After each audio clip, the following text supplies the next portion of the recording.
여러분 안녕하십니까? 다양한 뉴스가 가득한 방송 아주TV 뉴스룸 김채림입니다. 4월 2일 화요일 뉴스 시작합니다. 윤 대통령이 긴급 농축산물 가격 안정 자금을 무제한으로 무기한 투입하겠다고 밝혔습니다.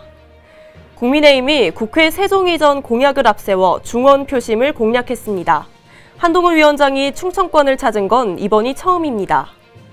이재명 후보가 재판 출석으로 선거에 집중하지 못했다며 이는 검찰이 원한 결과라고 주장했습니다. 조국 혁신당이 비례정당 선거운동을 지나치게 제약하고 있다며 헌법 소원을 제기하겠다고 밝혔습니다. 제22대 국회의원 선거 재외선거 5일차 투표율이 56%로 역대 총선 최고치를 넘어섰습니다.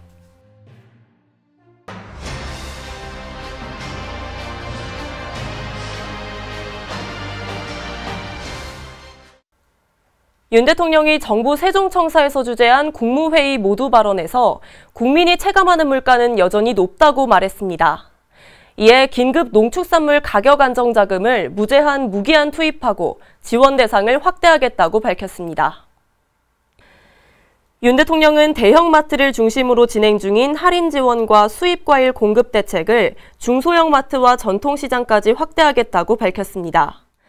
또한 뉴노멀이 된 기후변화에도 대비해야 한다며 인공지능, 디지털 기술을 활용한 스마트 과수원을 확대하고 장기적으로 기후변화에 대응할 수 있는 새로운 품종을 개발해야 한다고 말했습니다. 그러면서 새로운 유통 경로를 활성화해 생산자에서 소비자까지 효율적으로 전달할 수 있는 방법을 모색하고 농산물 바우처 제도의 지원 대상과 규모를 확대하라고 지시했습니다. 국민의힘이 4.10 총선을 앞두고 충청권을 찾아 국회에 완전한 세종 이전 공약을 앞세워 중원 표심을 공략했습니다. 한동훈 위원장이 충청권을 찾은 건 이번이 처음입니다. 한 위원장은 충남 유세에서 국회에 완전한 세종 이전 공약을 내세웠습니다. 정부 심판론이 정부 지원론보다 높은 여론을 의식한 듯 충청권 유세에서도 한껏 몸을 낮추며 일할 기회를 달라고 호소했습니다. 한 위원장은 또 지지자와 후보자들을 향해 지금은 뭉치면 살고 흩어지면 죽을 때다. 제가 죽는 게 아니라 우리 대한민국이 죽는다라며 결집을 호소하는 메시지도 내놨습니다.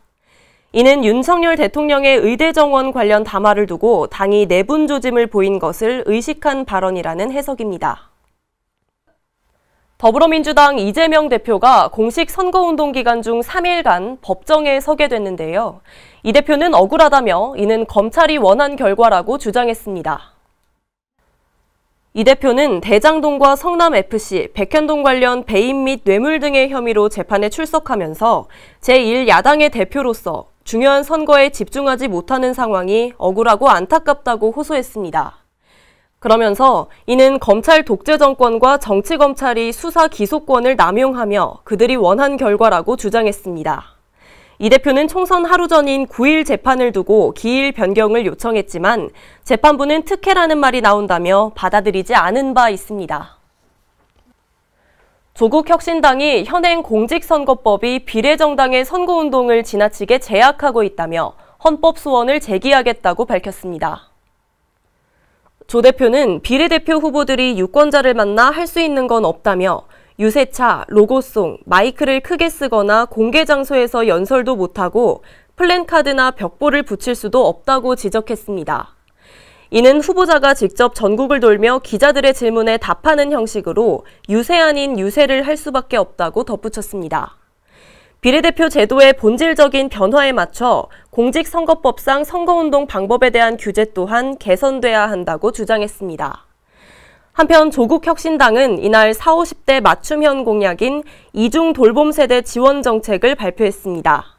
공약에는 4050 생애 첫 주택 지원 정책, 4050 주택드림 대출 출시, 요양병원 간병비 건강보험 적용, 부모부양 소득공제액 확대, 아동수당 기준 청소년까지 확대 등이 담겨 있습니다.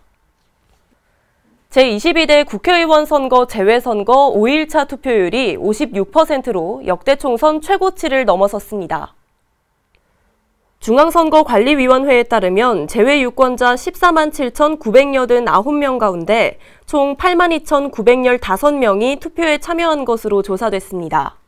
선관위 관계자는 재외투표율이 높은 것에 대해 재외투표 절차에는 큰 변화가 없지만 유권자들의 투표 참여 의지가 높아진 영향으로 보고 있다고 말했습니다. 2012년 제19대 총선에 처음 도입된 재외투표는 19대 45.7%, 20대 41.4%, 21대 23.8%를 기록했습니다. 소비자 물가가 2달 연속 3%대 오름세를 나타냈습니다. 과일값 고공행진이 이어지고 있는 데다 유가 불안까지 더해진 탓입니다.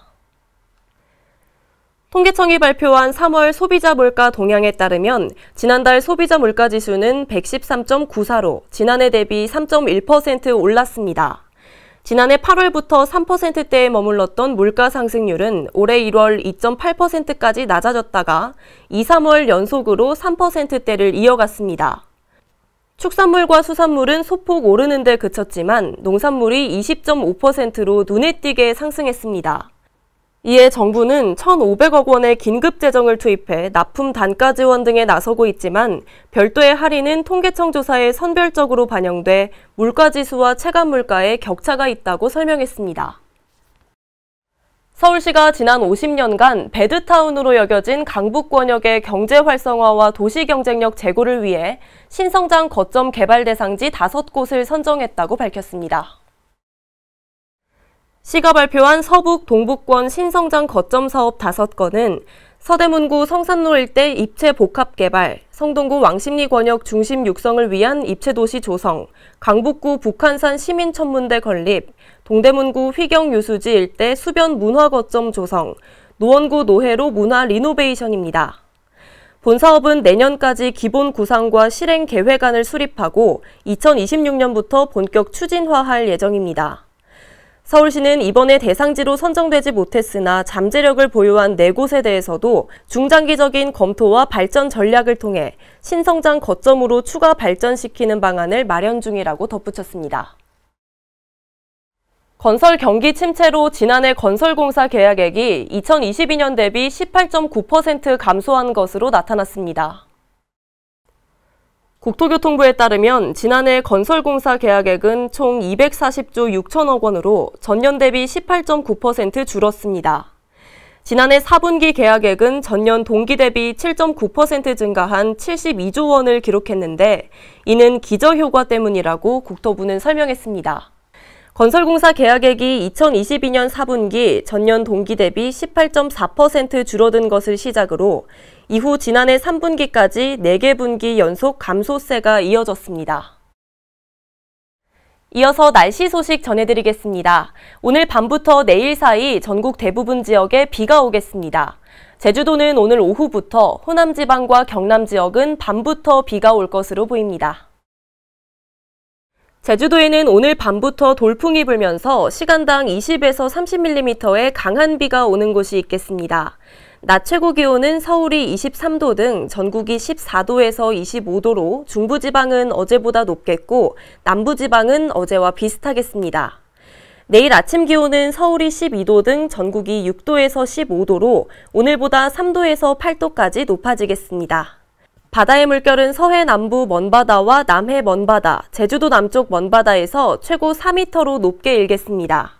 내일은 전국이 흐린 가운데 비가 내리겠고 비는 저녁에 중부지방부터 점차 그치겠습니다. 날씨였습니다. 오늘 준비된 뉴스는 여기까지입니다. 화요일 아주TV 뉴스를 마칩니다. 저희는 내일 저녁 6시에 다시 찾아뵙겠습니다. 시청해주신 여러분 고맙습니다.